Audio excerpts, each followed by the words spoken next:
El 11 de noviembre de 2023 a las 14:55 consigné en mi libreta 32ª el siguiente texto de mi autoría. Abro comillas. El místico tiende a la hipérbole y al oxímoron. Se aproxima a los límites del sentido. Por eso exagera como quien empuja las paredes elásticas de un globo. Por eso conjunta sentidos aparentemente antitéticos para generar otra significación o la perplejidad y sorpresa por lo que no cuadra o no se usa. Aparece la perplejidad ante la ubérrima fertilidad del lenguaje, que al místico le parece ya parva ante lo que sabe más allá de aquel, o más allá de este, del lenguaje. Ni la exageración ni la perplejidad son muchas. Es decir, ni la exageración ni la perplejidad le son muy útiles, puesto que lo que ha de ser cognoscido, o lo que ya ha prepadecido el místico, se sitúa allá, más allá de las posibilidades de toda fabulación, de todo decir. Entonces termina afirmando que eso, ya sea Dios o la experiencia exultante o pavorosa, o el absurdo, no es pensable, sino pasible. Tendrá razón, pues el lenguaje, con sus leyes, es la razón misma de todo pensar. Y si lo que está, y si lo que, y si lo que se trata de decir está más allá de lo que puede ser dicho, y si lo que trata de pensarse está más allá de todo de toda posibilidad de pensamiento, pues entonces se está diciendo es que hay algo que supera los límites del lenguaje y del pensar humano. Prosigo. Quizás el místico ignore que también su éxtasis, el lugar do acontece su arrobamiento, dase en el local que el lenguaje también instala, en el altero lato o en el otro lado del vallado, ya sea trans o cis este vallado, es decir, ya sea más allá o más acá de ese vallado, poco importa.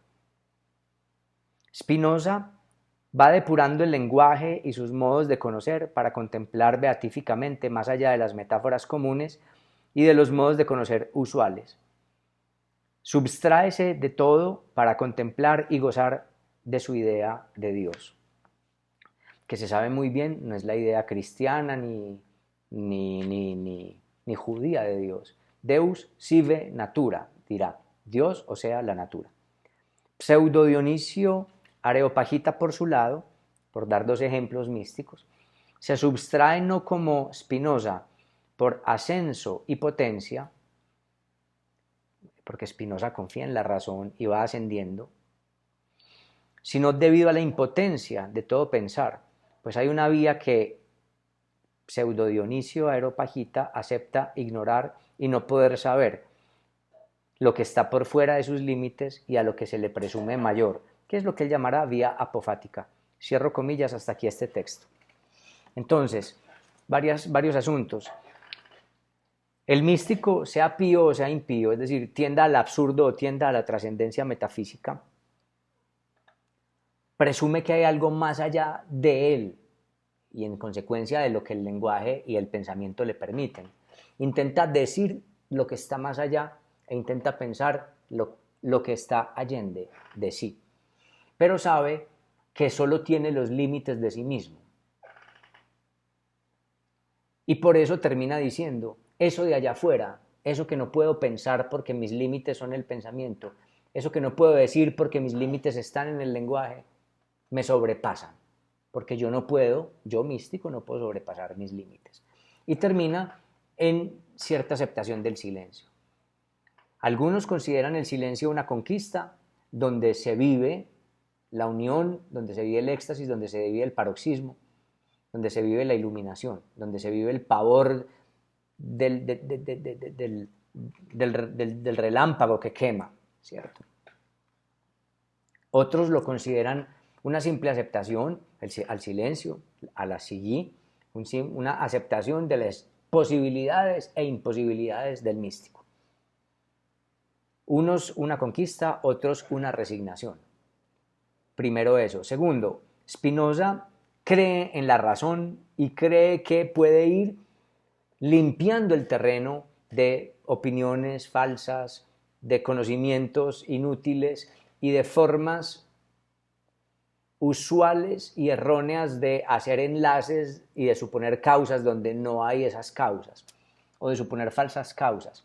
Él creerá que hay un tercer modo de conocimiento que tiene que ver con su ascenso místico, que es el pensar recto de la contemplación de la idea de Dios, y termina, digamos, contemplando racionalmente, habiendo confiado en sus fuerzas, habiendo confiado en su criterio, habiendo confiado en la ética y en la filosofía, para ir depurando el terreno y alcanzar la iluminación. Por eso hablo, o la beatitud.